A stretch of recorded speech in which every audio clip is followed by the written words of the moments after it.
నిన్నటి రోజున హిందూపురం ఎమ్మెల్యే బాలకృష్ణ గారు పవిత్రమైన దేవాలయం లాంటి అసెంబ్లీలో మా నాయకుడిని మాజీ ముఖ్యమంత్రి వైఎస్ జగన్మోహన్ రెడ్డి గారిని ఒక సైకో అనే పదం వాడారు.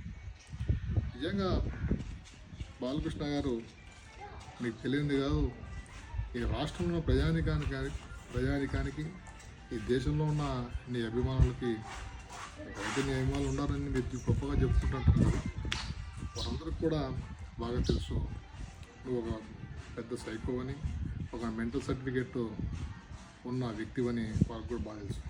మాకందరూ కూడా ఆశ్చర్యం కలిగించే విషయం ఏమంటే, మన ప్రాంతాల్లో ఏదైనా ఒక కుక్కకి పిచ్చి పడితే నిజంగానే దాన్ని ఏదో విధంగా దాన్ని నిర్మూలించాలా, సమాజానికి దూరంగా తీసుకోవాలా, దాన్ని అంతం చేయాలని చాలామంది ప్రయత్నిస్తారు. ఎందుకంటే అది అందరూ కూడా ఖర్చి అందరికీ భయభ్రాంతులు చేసి దానికి కూడా చాలామందికి పిచ్చి కలిగిస్తున్నారు. అంటే నీకు ఒక మెంటల్ సర్టిఫికెట్ ఉన్న వ్యక్తికి నీకు ఒక పార్టీ, మీ పార్టీ ఏ విధంగా నీకు ఎమ్మెల్యే టికెట్ ఇచ్చిందో మాకైతే ఇప్పటికి అర్థం కాలేదు. సరే వాళ్ళు టికెట్ ఇచ్చిండొచ్చు, కానీ ఈ ఎన్నికల కమిషన్ నేను ఏ విధంగా దాన్ని ఆమోదించి నిన్ను ఎన్నికల్లో నిలబడడానికి నీకు అనుమతి ఇచ్చిందో మాకు ఇప్పుడు కూడా అర్థం కావడం లేదు. నీ కండిషన్ బాగాలేదు, నువ్వు మార్చుకోవాలా. నీకు చిరంజీవి గారికి కుటుంబానికి ఉన్న విపరీతమైన ద్వేషాలు ప్రతి సందర్భంలో కూడా నువ్వు బయటపెట్టిన సందర్భం చాలా ఉంది. ఇంతకుముందు చెప్పావు, మా రక్తం వేరు, మా బ్లడ్ వేరు, బ్రీడ్ వేరు, చిరంజీవి రక్తం వేరు, బ్రీడ్ వేరు అని. ఇంకోసారి అల్కా జనాలు జన సైనికులు అని ఇంకోసారి వాళ్ళని ఉద్దేశించి మాట్లాడారు. వారు పడవచ్చు, వారు ఎందుకంటే వారు జన సైనికులు కానీ, చిరంజీవి పార్టీ అభిమానులు కానీ, చిరంజీవి నుంచి అభిమానులు కానీ పడచ్చేమో, కానీ జగన్మోహన్ రెడ్డి గారిని అభిమానించే కార్యకర్తలకి, నాయకులకు, ఈ రాష్ట్ర ప్రజానీకానికి కూడా నువ్వు మాట్లాడే మాట మేమందరం కూడా జీర్ణించుకోలేని స్థితిలో ఉన్నాం. ఈ రాష్ట్ర ప్రజలకి ఏదైతే సంక్షేమ పథకాలు ప్రతి గడపకి చేరాలనే ఉద్దేశంతో ఈ రాష్ట్ర ప్రజానికానికి విద్యా వైద్యం అందించాలని ఒక మొక్కువైన దీక్షతో నిలబడిన వ్యక్తి జగన్మోహన్ రెడ్డి గారు.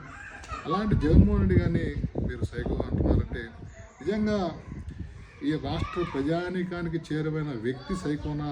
ఈ రాష్ట్ర ప్రజానికానికి నిజంగా అంటే ఈ రాష్ట్ర ప్రజానికానికి ఏమాత్రం అక్కడికి రాని వ్యక్తి ఒక సైకోరా అని ఈ రాష్ట్ర ప్రజలందరికీ బాగా తెలుసు. హిందూపురం పార్లమెంటుగా ఏ ఒక్కరోజైనా నువ్వు అసెంబ్లీలో నీ స్థానిక ప్రజల గురించి కానీ, నీ స్థానిక నియోజకవర్గం గురించి కానీ, ఈ రాష్ట్ర ప్రజానికాన్ని గురించి కానీ, ఈ రాష్ట్ర విద్యా వైద్యం గురించి కానీ ఎప్పుడు కూడా ప్రశ్న లేవనెత్తలేని సందర్భం, అసమర్థత అయిన ఎమ్మెల్యే నువ్వు. నిన్న ఏదో కల్పించుకొని మాట్లాడి జగన్మోహన్ రెడ్డి గారి నుంచి మాట్లాడుతున్నావు. నిజంగా బాలకృష్ణ గారు, ఇది మంచి పద్ధతి కాదు. మీరు ఇంకా ముందుకి ఇలాగే నీ తీరు ఇలాగే ఉందనుకుంటే మేమందరం కూడా వైఎస్ఆర్ కాంగ్రెస్ పార్టీ అభిమానులు క్షమించాం, మేము గట్టిగానే నీకు సమాధానం ఇస్తాం, గౌరవంగానే నువ్వు దీన్నందరూ కూడా ఈ తప్పును ఒప్పుకొని క్షమాపణ చెప్పాలా జగన్మోహన్ రెడ్డి గారికి. మేము కూడా రకరకాలుగా నిన్ను మాట్లాడచ్చు, ఏదో విధంగా మాట్లాడచ్చు. కాకపోతే మా నాయకుడు, మా తల్లిదండ్రులు కూడా మాకందరూ కూడా సంస్కారం నేర్పించారు. మిమ్మల్ని సంస్కారంగా, మా సంస్కారం అడ్డం వస్తుంది మిమ్మల్ని ఏదైనా మాట్లాడాలంటే. మీ పద్ధతుల్ని మీరు మార్చుకోవాలా.